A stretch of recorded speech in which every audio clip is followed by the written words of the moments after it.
जितने पास नैनों के काजल, जितने पास पास सागर के लहर।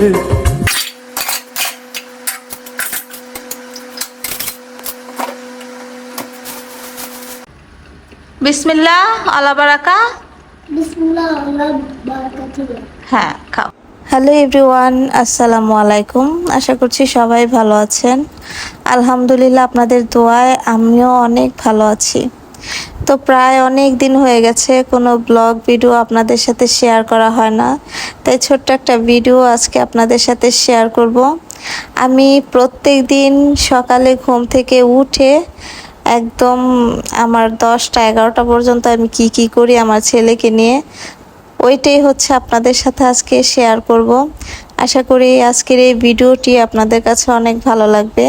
অনেকের কাছে বোরিংও লাগবে, কিন্তু আমার মাসে না হইলেও 15 দিন ঠিক এইভাবেই কাটে। আর বাকি 15 দিন হয় না, এক এক দিন এক এক মোড বা ঘুম থেকে দেরি করে ওঠা। তো যাই হোক, দেখতে থাকেন সম্পূর্ণ ব্লগটি। এই হচ্ছে আমার সকালবেলার অবস্থা। ইয়ামিন, দুনিয়ার যা কিছুই হয়ে যাক না কেন, আমি হচ্ছে মশারি টাঙায় ঘুমাই। আমার কাছে অনেক ভয় লাগে, যেহেতু আমাদের এখনো জানালার পর্দার যে স্ট্যান্ডগুলো এগুলো লাগানো হয় নাই, তো এই রাত্রেবেলা হচ্ছে জানালায় এইভাবে ওড়না লাগায় রাখি। তো খুব তাড়াতাড়ি হচ্ছে লাগামো।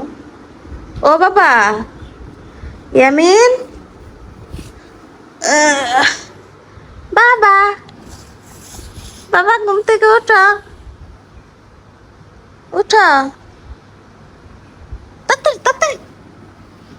কি জিন্সের প্যান্ট পরে ঘুমায় রে, জিন্সের প্যান্টের পাগল রে। ও ইয়ামিন, উঠো, এই যে তোমার পয়সা, এই যে যাও যাও যাও, তাড়াতাড়ি যাও, একেবারে ওয়াশরুমে যাও। আরো 4টা ছিল। কে ডাকে? 4টা ছিল। ঘুমের থেকে উঠটা এরকম। ও, আরো পয়সা 4টা ছিল। খোঁজো, খাটের উপরে খোঁজো। ওখানে 2টা আছে। আর দুইটা, ওই যে দুইটা নিচে পড়ে রয়েছে। যাও যাও যাও যাও যাও যাও যাও, তাড়াতাড়ি যাও, দেরি হয়ে যেতেছে গা। আমরা এখন কোথায় যাব? কি? আচ্ছা ঠিক আছে, আগে মুখ টুক দিয়ে আসো, ওই যে তোমার পয়সা। আসো।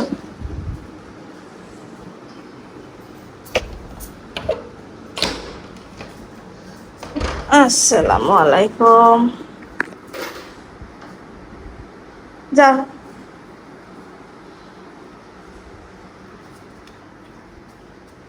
দেখেন, অন্যান্য বাচ্চা করে ঘুমের থেকে ডাক দিলে উঠতে চায় না সহজে, কিন্তু আমার ইয়ামিনী উঠা যায়।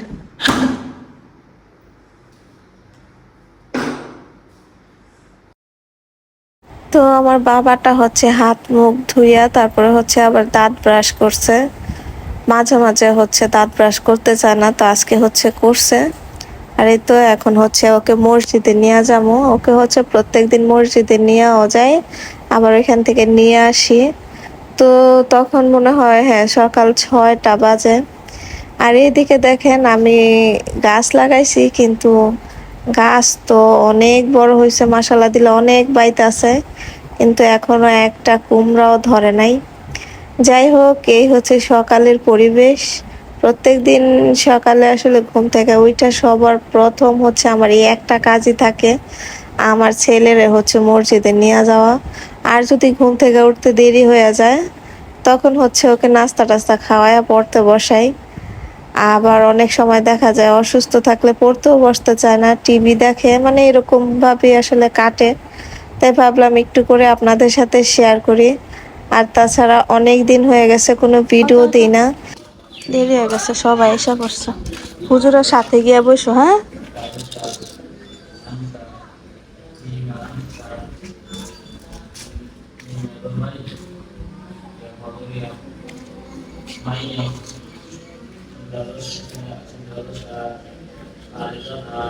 যাও, হুজুরে সালাম দিও। হ্যাঁ।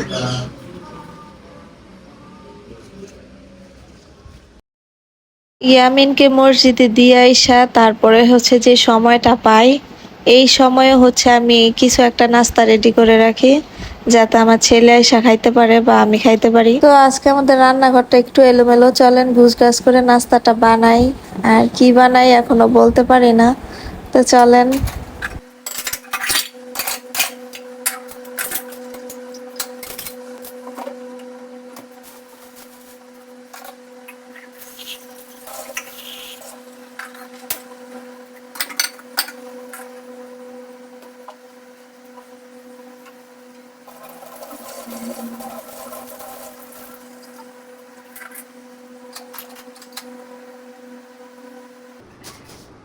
আমার মতো কে কে আছে বলেন তো, যারা হচ্ছে সকালবেলা নাস্তা বানাইতে ভালো লাগে না?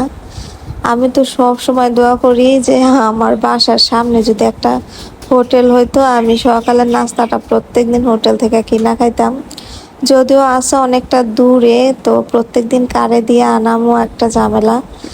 তো আমার আসলে সকালের নাস্তাটা বানাইতে অনেক বিরক্ত লাগে, যার কারণে ইয়ামিনের জন্য শুধু একটা ডিম সিদ্ধ দিছি।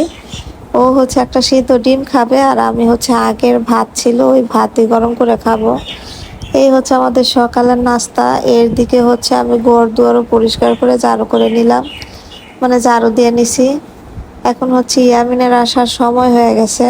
ঘর দুয়ার পরিষ্কার করে তারপরে হচ্ছে আমার ছেলের এগিয়ে নিয়ে আসছি। আর এই তো দেখেন, ও হচ্ছে হাঁটতাছে আর বলতাছে হুজুর আজকে কি কি পড়াইছে। তো এভাবে হচ্ছে আমার সকালটা কাটে। তো এখন হচ্ছে ওকে নাস্তা খাওয়াবো। আমার ছেলের সবচেয়ে অপছন্দের খাবারের ভিতরে হচ্ছে 1 নাম্বার তালিকায় থাকবে ডিম। ও কিন্তু ডিম খাইতে চায় না, যদিও আমি আজকে ভিডিও করতেছি যার কারণে হচ্ছে নিজে নিজে চামচ দিয়া হচ্ছে ডিম ভাঙতেছে। আমি ওকে বুঝাইতেছি যে আমি ভিডিও করি, তুমি নিজে নিজে খাও। কিন্তু এছাড়া কিন্তু আমার ছেলে এভাবে খাইতে চায় না ডিম। যদিও লাস্টে ভিডিওর পরে অর্ধেকটা ডিম ফালায় চলে গেছে, আর খাইবো না। তো যাই হোক, এখানে হচ্ছে ওরে পাম দিয়া অনেক বুঝায় টুজায় হচ্ছে ওরে বলতেছে তুমি খাও, তোমার জন্য সারপ্রাইজ আছে। তো যাই হোক, সবাই হচ্ছে আমার ছেলে মেয়ের জন্য অনেক অনেক দোয়া করবেন, ওরা যেন সবসময় সুস্থ থাকে, ভালো থাকে। কাহিনী করে খাইতো হয়তো প্রত্যেকদিন সকালে একটা ডিম খেলে তোমার অনেক এনার্জি হবে, শক্তি হবে শরীরে। খাও। আর মা কি খামো জানো নি? তোমার তো ডিম সিদ্ধ করে দিছে, আর আমি খাম পানি ভাত। পানি পান হ্যাঁ, পান পাচ্ছালে তো আমার মুখই বলে গেল। তোমারে খাওয়াইতাম না তো, আম্মু খামু। আম্মু খামু পানি ভাত আমার নুডলস আর পেঁয়াজ। নুডলস খাইলে দেখছো নি কি কয়, রোগ হয় রোগ। নুডলস খাওয়া যাবে না। আচ্ছা ডিম খাও তাড়াতাড়ি খাও।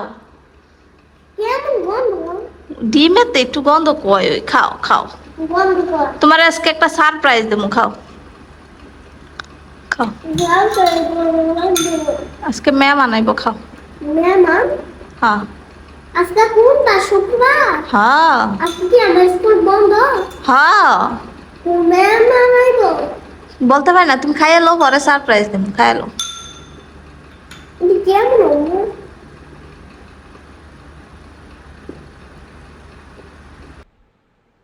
নাস্তা খাওয়ার পরে অনেকক্ষণ দুষ্টামি করছে, ঘরের ভিতরে খেলাইছে, তারপরে হচ্ছে এই বোঝায় টোজায় পড়তে বসাইছি।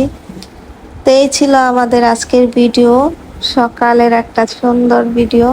আমার কাছে তো সুন্দর ভিডিও, এখন আপনাদের কাছে কেমন লাগছে কমেন্ট করে জানাতে পারেন। তো এইভাবেই হচ্ছে ইয়ামিনের লেখা শেষ করে অনেক টাইম লাগে ওর লিখতে। আর লেখা শেষ করলে তারপরে হচ্ছে আবার দুপুরের জন্য রান্না টান্না করি। তো সকালে তো ফাঁকিবাজি নাস্তা করে সারতে পারি, কিন্তু দুপুরে তো খাইতে হয় পেট ভরা। তো টাটা, আসসালামু আলাইকুম।